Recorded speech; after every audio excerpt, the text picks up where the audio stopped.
Buenas tardes, les habla María de los Ángeles Cortés, Esencia Completa y Resplandeciente.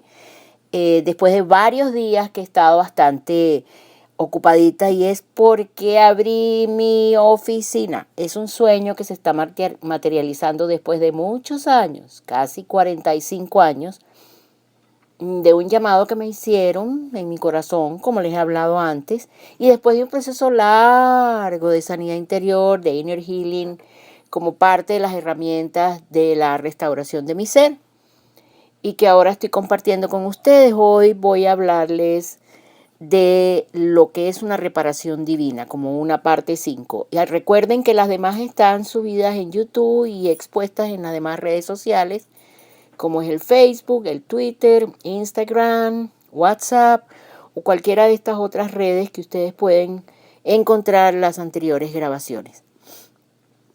Volviendo entonces al tema de Inner Healing, sanidad interior, como herramienta de la restauración del ser, hoy vamos a hablar en la parte 5 de las reparaciones divinas.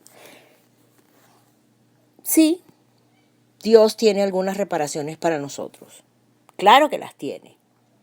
Y Pablo escribió en los Romanos sobre el Espíritu Santo que ayuda en nuestras debilidades. En Romanos capítulo 8, versículo 26.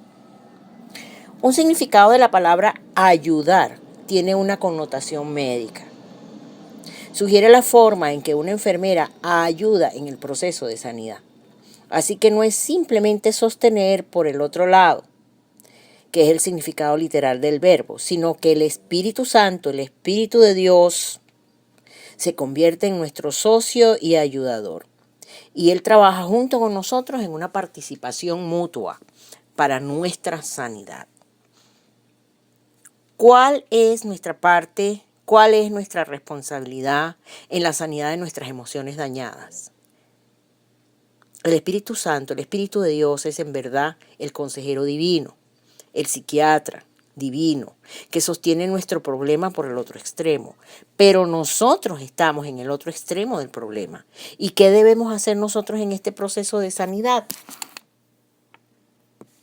Pues este es el propósito mismo de este libro que les estoy compartiendo y que, como los dije en partes anteriores, cayó en mis manos en los años 80 y ha sido un pilar muy importante para estar consultando constantemente, a pesar de que son bien sencillas sus escrituras. Ahí voy a encontrar, y ustedes también, muchas sugerencias mucho más adelante. Sin embargo, en este punto yo me permito sugerir los principios generales, bíblicos, sobre todo, pero que eso no queda exenta la parte holística o la parte o el grupo de personas que no crean, porque son bien lógicas las escrituras. Y recordemos que las escrituras fueron escritas por personas como tú, como yo, como aquellos, como estos, simplemente exponiendo sus experiencias que tuvieron con la divinidad. Y las plasmaron en el libro de la Biblia como un ejemplo para que viéramos que como seres humanos sí se puede.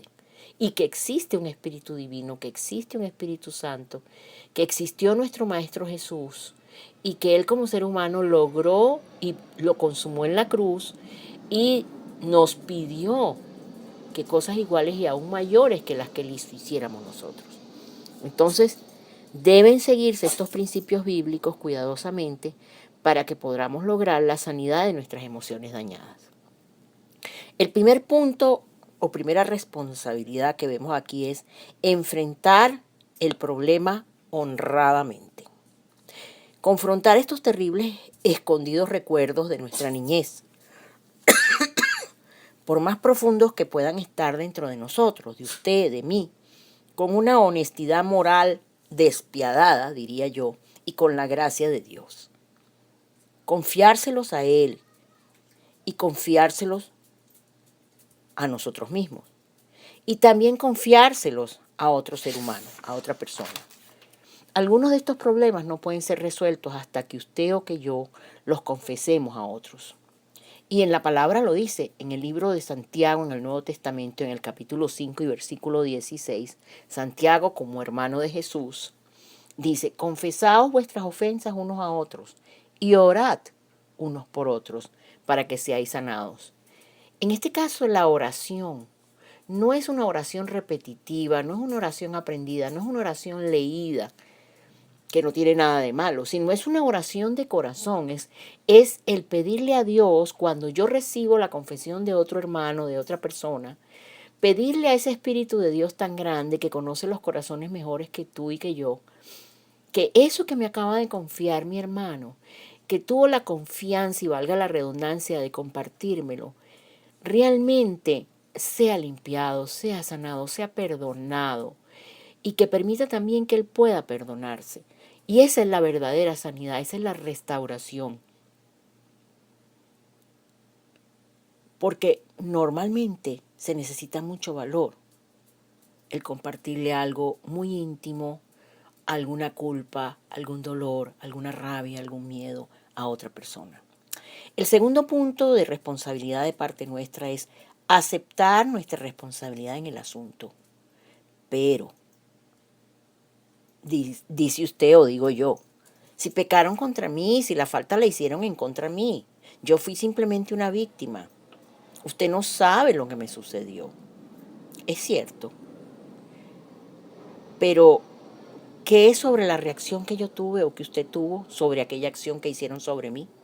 ¿Qué es sobre el hecho de que usted o que yo aprendimos a odiar y a resentir o a escapar a un mundo irreal, como lo mencionamos antes, a sobreespiritualizar o a echarle la culpa a otra persona o al mismo diablo o a las entidades o al gobierno, etcétera, etcétera? Entonces yo puedo decir, mis padres nunca me hablaron sobre sexo y yo crecí y salí a este mundo perverso, inocente e ignorante y me metí en problemas.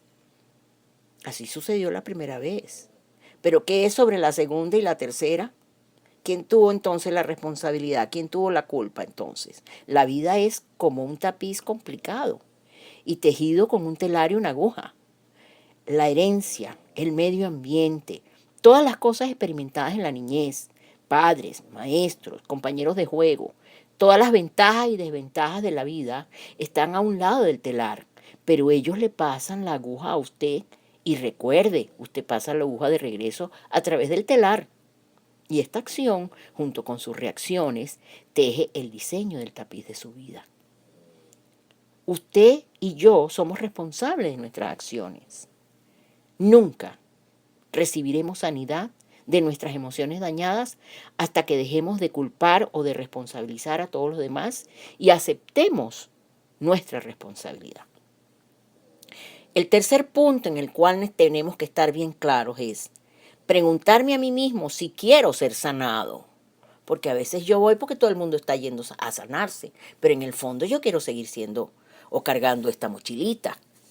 Esto es lo que Jesús le preguntó al hombre enfermo durante 38 años. Eso sale en el Evangelio de Juan, en el capítulo 5, el versículo 6, donde Jesús le preguntaba, ¿verdaderamente deseas ser sanado?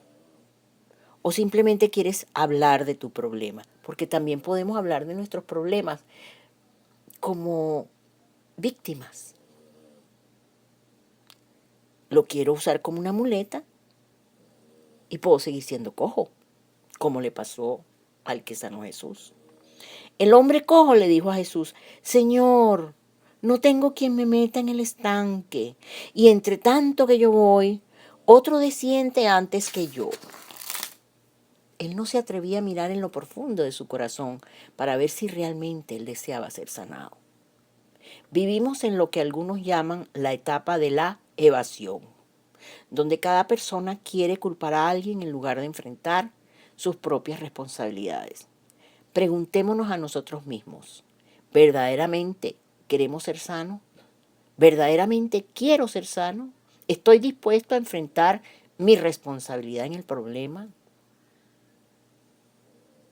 Eso lo mencionan mucho en los adictos al sexo, al cigarrillo, al alcohol, a la comida, a cualquier adicción, donde la primera etapa, antes de asumir nuestra responsabilidad, lo negamos. Se llama la negación, la evasión. El punto 4 de estos puntos importantes que estamos mencionando en esta parte 5 es perdonar a todo aquel que esté involucrado en el problema. Enfrentar la responsabilidad y perdonar a la gente son realmente dos caras de la misma moneda. La razón de que algunas personas no son capaces de perdonar es que si ellas perdonaran no tendrían a nadie a quien culpar. Enfrentar la responsabilidad, por un lado, y perdonar son casi la misma acción. En algunos casos necesitamos hacerlo simultáneamente. Jesús lo expresó claramente, que no hay sanidad hasta que no hay un profundo perdón. Perdonar es liberar, perdonar es quitarnos un enlace, una atadura que tenemos con alguien, ya sea que él nos haya hecho daño o que nosotros le hayamos hecho daño. Viene el quinto punto, que es muy importante y habla sobre el perdón. Perdónese a sí mismo. Perdonémonos a nosotros mismos. Algunos cristianos, y quiero agregar, porque acuérdense que este libro básicamente es cristiano, a los solistas, que también lo dicen y lo he verificado y lo he confirmado. Sí, yo sé que Dios me perdonó, sí, que yo sé que el universo ya aceptó eso, sí, que ya al aceptarme yo como soy, pues no necesito ni perdonar ni perdonarme. Pero nunca podría perdonarme a mí mismo. Esta declaración es una contradicción. ¿Cómo puedo yo creer que Dios me ha perdonado y no me he perdonado a mí mismo? Cuando Dios perdona, Él entierra todos los hechos, las malas acciones que le llaman los cristianos pecados en el mar de su perdón y su olvido. Usted y yo no tenemos derecho a aferrarnos a algo que ya nuestro creador, nuestro yo superior, el creador del universo, ha perdonado y ha olvidado. Mediante un misterio inescrutable, la omnisciencia divina ha olvidado nuestros malos hechos, nuestros pecados. Entonces, nosotros podemos perdonarnos a nosotros mismos.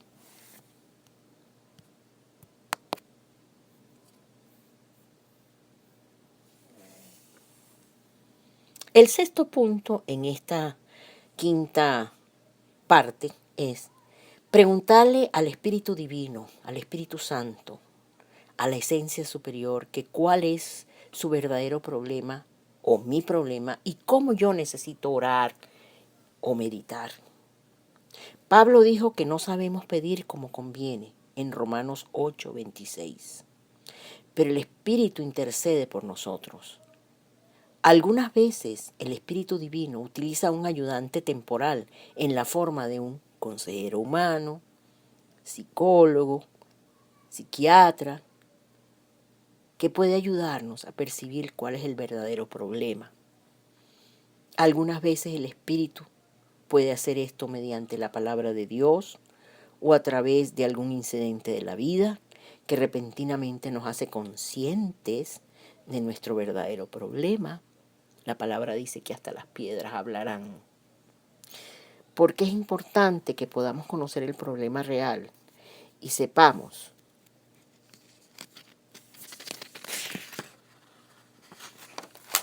cómo debemos orar, cómo debemos meditar, cómo debemos hacer contacto en estos momentos con nuestro espíritu y con el espíritu superior en ese lugar sagrado del corazón. Santiago nos recuerda que algunas veces no recibimos porque pedimos mal. En Santiago capítulo 4, versículo 3. Puede ser importante que obtenga ayuda de un consejero o de un pastor o de un amigo o de un psicólogo. Entonces, junto con esta persona, se le puede pedir al Espíritu de Dios, al Espíritu Santo, que muestre cuál es la verdadera necesidad. El Espíritu de Dios sabe dónde tocar. Nosotros no sabemos, porque por eso debemos pedir la guianza. A menudo no recibimos porque pedimos mal. Pedirle al Espíritu Santo que nos muestre lo que necesitamos conocer sobre nosotros mismos y luego también que nos guíe en las oraciones.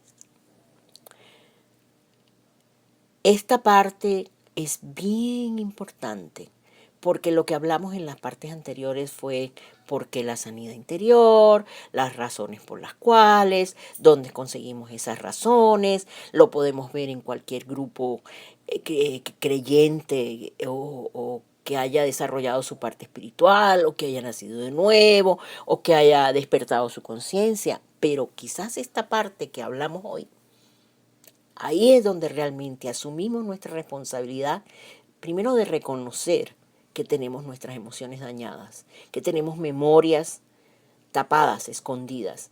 Y segundo, asumir la responsabilidad. Y tercero, revisar si realmente queremos ser sanos. Y cuarto, buscar la ayuda.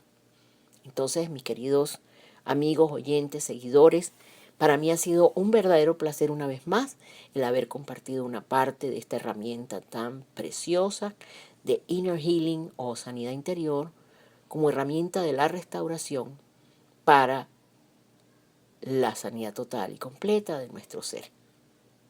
Los espero nuevamente en YouTube y hasta la próxima vez. Que tengan un preciosísimo día, completo como una canasta llena de una total plenitud de bendiciones.